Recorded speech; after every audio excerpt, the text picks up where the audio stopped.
Why do people stay in toxic relationship? एक इंसान toxic relationship में क्यों रहना चाहेगा जब वो अच्छे रिलेशनशिप में रह सकता है, अच्छे लोगों के साथ रह सकता है? तो वो टॉक्सिक रिलेशनशिप छोड़कर उन लोगों के पास क्यों नहीं चला जाता जो उन्हें अच्छा फील कराते हैं, उनके साथ अच्छे से रहते हैं, उनकी रिस्पेक्ट करते हैं? क्यों वो लोग टॉक्सिक रिलेशनशिप में फंस से जाते हैं और निकल नहीं पाते हैं? आज हम इस वीडियो में जानेंगे कि क्यों जो लोग हैं वो टॉक्सिक रिलेशनशिप में रहते हैं खुद की मर्ज़ी से, या बस वो एक ट्रैप में फंस जाते हैं। सबसे पहला पॉइंट है फियर ऑफ बीइंग अलोन। देखिए, इस दुनिया में सबसे जो बुरा और सबसे जो लोगों को डराता है वो है अकेले रहना। कोई इंसान अकेले नहीं रहना चाहता। हर इंसान चाहता है कि उसका कोई पार्टनर हो, उसके अच्छे दोस्त हो, उसकी फैमिली हो। कोई इंसान ये नहीं चाहता कि वो अकेले रह जाए। तो टॉक्सिक रिलेशनशिप में रहने का सबसे पहला एक जो रीज़न है, उन्हें ये लगता है कि वो कहीं अकेले ना रह जाए। ऐसा ना हो कि ये टॉक्सिक रिलेशनशिप जो उनके साथ है वो भी ना ख़त्म हो जाए। तो वो सह लेते हैं, कोई दिक्कत नहीं है कि अगर वो थोड़ा बुरा है तो क्या दिक्कत है, सह लेंगे। यहाँ से शुरुआत होता है टॉक्सिक रिलेशनशिप में रहने का। दूसरा पॉइंट है लो सेल्फ स्टीम। आप टॉक्सिक रिलेशनशिप में हो क्योंकि आपको ऐसा लगता है कि वो जो मेरे साथ कर रहा है वो बिल्कुल ठीक ही तो कर रहा है। अगर आपको गाली दे रहा है तो सही तो कर रहा है। आपको खुद ही का वैल्यू नहीं पता। आपको यही नहीं पता कि आप रिस्पेक्ट के काबिल हो, आपको भी रिस्पेक्ट मिलनी चाहिए। सामने वाला आपको जैसा ट्रीट करता है आपको लगता है सही तो कर रहा है, ज़रूर मेरी ही कोई गलती होगी। इस लो स्टीम की वजह से एक्चुअली में आप टॉक्सिक रिलेशनशिप में रहते हो। आपको पता ही नहीं है कि एक्चुअली में आप एक रिस्पेक्ट के काबिल हो। तो जैसा सामने वाला आपको ट्रीट कर रहा होता है आप वैसा मान रहे होते हो, वैसा एक्सेप्ट कर रहे होते हो कि ठीक तो है। थर्ड पॉइंट है होप फॉर चेंज। हर इंसान को लगता है कि अगर आज वो इंसान बुरा है तो कल तो बदल ही सकता है, कल तो चेंज हो ही सकता है।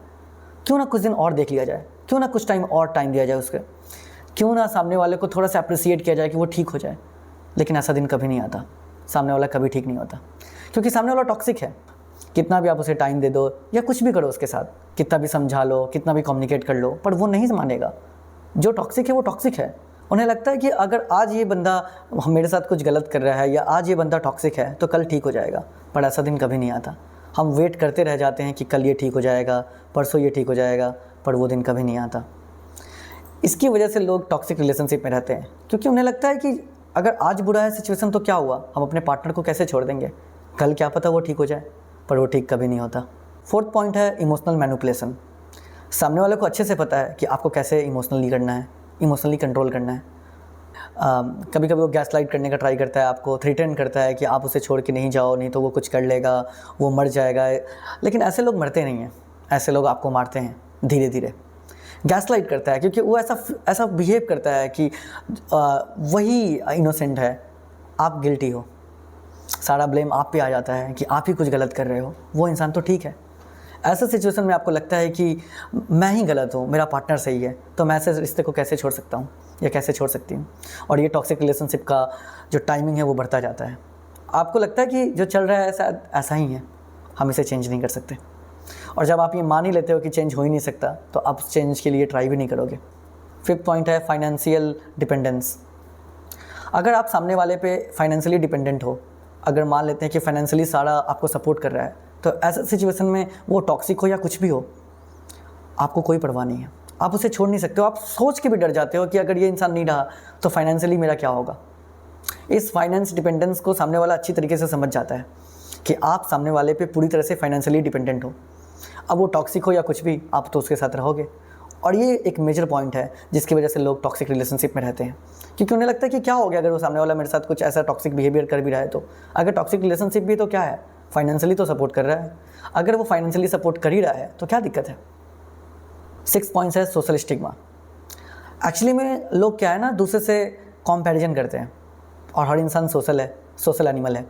और सोशल एनिमल का सबसे मेन प्रॉब्लम क्या है कि अगर आपका रिश्ता या कोई भी चीज़ सक्सेसफुल नहीं होता है तो आपके अंदर एक डर आ जाता है कि पता नहीं ये रिश्ता अगर सक्सेसफुल नहीं हुआ या मैं इस रिश्ते को क्विट कर दिया तो सामने वाला क्या सोचेगा, सोसाइटी में क्या इज्जत रहेगी मेरी कि सामने वाले की लड़की छोड़ के चली गई। एक लड़की तक नहीं संभली इससे, एक लड़की तक नहीं संभाल के रख पाया ये। पता नहीं कैसा है कि लड़की भी इसको भाव नहीं दे रही। अब इस डर से कि सामने वाला अकेला ना हो जाए, इस डर से कि सामने वाले के फेस पे ये थप्पा ना लग जाए कि एक्चुअली में उसमें कोई फॉल्ट है, तो वो लोग क्या करते हैं, वो लोग सहते हैं। और सहने की वजह से क्या होता है, टॉक्सिक रिलेशनशिप में रहते हैं वो लोग। और टॉक्सिक रिलेशनशिप में रहते हैं तो मेंटली पूरी तरह से बर्बाद हो जाते हैं, पूरी तरह से अनस्टेबल हो जाते हैं। 7th point, emotional investment. Actually में जो इंसान जब फर्स्ट टाइम रिलेशनशिप में आता है तो वो इमोशनली बहुत इन्वेस्ट कर चुका होता है, टाइम भी बहुत दे चुका होता है। इमोशन और टाइम वो बहुत लगा चुका होता है एक रिश्ते में। वो चाहता नहीं है कि इतनी जल्दी वो क्विट कर दे। बहुत लोग ऐसा होता है ना कि थोड़ा सा टाइम लगा देते हैं, तो वो चाहते हैं कि अगर इतना टाइम लगा ही दिया है तो क्या दिक्कत है, कुछ दिन और देख लेते हैं। उनका टाइम लगा होता है, उनका पूरा इमोशनली वो डिपेंडेंट हो जाते हैं सामने वाले पे। और इतना ईजी नहीं होता किसी भी रिश्ते को क्विट करने में। इंडिया में आज भी ब्रेकअप और डाइवोर्स एक बड़ा मुद्दा है जो जनरली लोग डिस्कस नहीं करना चाहते। जनरली लोग ऐसे सिचुएशन को फेस नहीं करना चाहते। जरा आप खुद सोचो कि अगर सामने वाले में आप इतना इन्वेस्ट कर चुके हो तो आप इतना इजीली क्विट नहीं करना चाहोगे, चाहे सामने वाला कैसा भी हो, टॉक्सिक हो या अच्छा हो। ये कुछ रीजन्स है जिसकी वजह से लोग टॉक्सिक रिलेशनशिप में रहते हैं। वो चाहते हैं कि क्विट कर दें और कभी कभी उन्हें पता ही नहीं होता कि वो टॉक्सिक रिलेशनशिप में है। उन्हें लगता है जो हो रहा है शायद ऐसा ही होता है, यही है रिलेशनशिप, शायद मेरे में ही कुछ कमी है। लेकिन अगर आपको ऐसा दिख पाता है कि नहीं एक्चुअली में सामने वाले में कोई प्रॉब्लम है, सामने वाला आपके साथ सही बिहेव नहीं कर रहा, आप एक रिस्पेक्ट के काबिल हो, आप रिस्पेक्ट डिजर्व करते हो, तो शायद आप इस टॉक्सिक रिलेशनशिप को क्विट कर दो। और जब आपको खुश रहने का अधिकार है तो आप क्यों रहोगे एक टॉक्सिक रिलेशनशिप में। तो मेरा सजेशन है कि ऐसा कोई रीजन आपके रिलेशनशिप में दिख रहा है तो आप उस रिलेशनशिप को क्विट कर दो। हाँ, कम्युनिकेट करने का ट्राई करो कि इन सब चीज़ें जो है मुझे पसंद नहीं है, मुझे चेंज करना है। अगर वो चेंज करने के लिए तैयार है तो आप उस रिलेशनशिप में रहो, नहीं तो क्विट कर दो, क्योंकि ये रिलेशनशिप कभी भी सक्सेसफुल नहीं होगा। टॉक्सिक रिलेशनशिप की वजह से आप मेंटली डिस्टर्ब हो जाओगे, आपके गोल्स, आपका काम, आप हर जगह से अनस्टेबल हो जाओगे। और रिलेशनशिप आपके लाइफ को इन्हांस करने के लिए होता है, आपके मूड को ख़राब करने के लिए या आपके लाइफ को बर्बाद करने के लिए नहीं होता।